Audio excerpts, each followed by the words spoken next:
Hello everyone, Ankana রান্নাঘর চ্যানেলে আপনাদের সকলকে স্বাগত জানাই। আজ আমি যে রেসিপিটি আপনাদের সাথে শেয়ার করব সেটি হলো দারুণ স্বাদের ব্রোকলি আলুর রেসিপি। এই রেসিপিটি তৈরি করার জন্য আমি প্রথমে ব্রোকলিটাকে ভালো করে পরিষ্কার করে ধুয়ে নিয়েছি। এই রেসিপিটি তৈরি করার জন্য আমাদের উপকরণ স্বরূপ যা যা লাগছে সেগুলি হলো কিছুটা পরিমাণ ক্যাপসিকাম কুচি, কিছুটা পরিমাণ আদা, কিছুটা পরিমাণ রসুন। এছাড়া আমি নিয়ে নিয়েছি কিছুটা পরিমাণ আলু ছোট ছোট পিস করে। তারপর আমাদের লাগছে কিছুটা পরিমাণ পেঁয়াজ কুচি আর কিছুটা পরিমাণ ধনেপাতা কুচি। এরপর আমি মিক্সার গ্রাইন্ডারে একটা ভালো করে পেস্ট বানিয়ে নিচ্ছি। তার জন্য আমি দিচ্ছি কিছুটা পরিমাণ আগে থেকে কেটে রাখা আদা কুচি, কিছুটা পরিমাণ রসুন, কিছুটা পরিমাণ শুকনো লঙ্কা আর কিছুটা পরিমাণ জিরে গুঁড়ো দিয়ে ভালো করে পেস্টটা তৈরি করে নিচ্ছি। পেস্টটা তৈরি করে একটা পাত্রে রেখে দিয়ে আমরা কড়াইতে তেলটা গরম করে নিচ্ছি। এর জন্য আমি দিয়েছি হচ্ছে সর্ষের তেল, তোমরা চাইলে সাদা তেলও ইউজ করতে পারো। তেলটা গরম হয়ে যাওয়ার পর আমি এর মধ্যে দিয়ে দিচ্ছি আগে থেকে কেটে রাখা পেঁয়াজ কুচি এবং এরপর দিয়ে দিচ্ছি আমরা আগে থেকে কেটে রাখা ক্যাপসিকাম কুচি।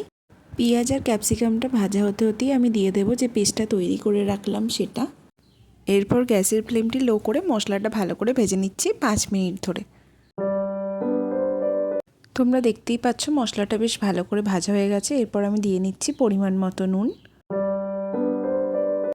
রান্নাটি আরেকবার ভালো করে মিশিয়ে নিচ্ছি।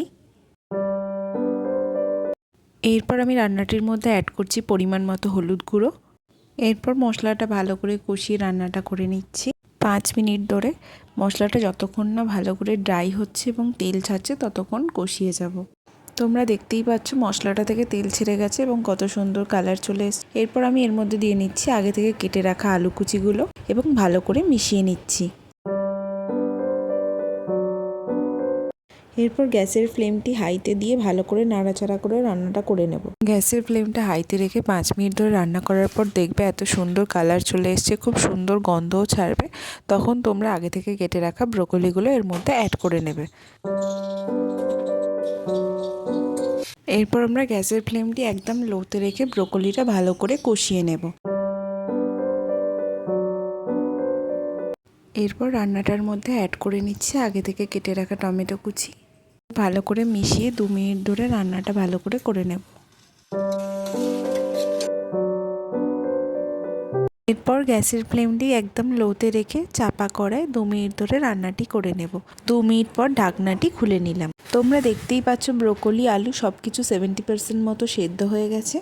এরপর আমি রান্নাটির মধ্যে কিছুটা পরিমাণ জল অ্যাড করে নিলাম। এরপর রান্নাটা ভালো করে মিশিয়ে নিলাম।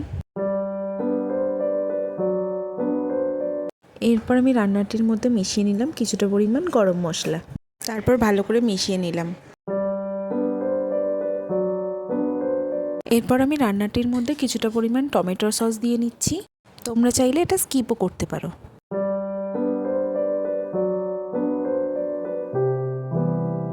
এরপর আমি রান্নাটির মধ্যে অ্যাড করছি কিছুটা পরিমাণ সিজওয়ান সস।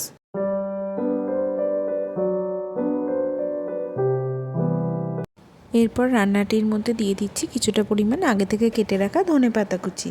তোমরা দেখতেই পাচ্ছ রান্নাটা ফুটে গেছে। আমাদের রান্না অলমোস্ট কমপ্লিট। আমরা চাপা কড়ায় 1 মিনিট রেখে দিয়ে গ্যাসের ফ্লেমটা অফ করে গরম রুটির সাথে পরিবেশন করব দারুণ স্বাদের ব্রোকলি আলুর রেসিপি।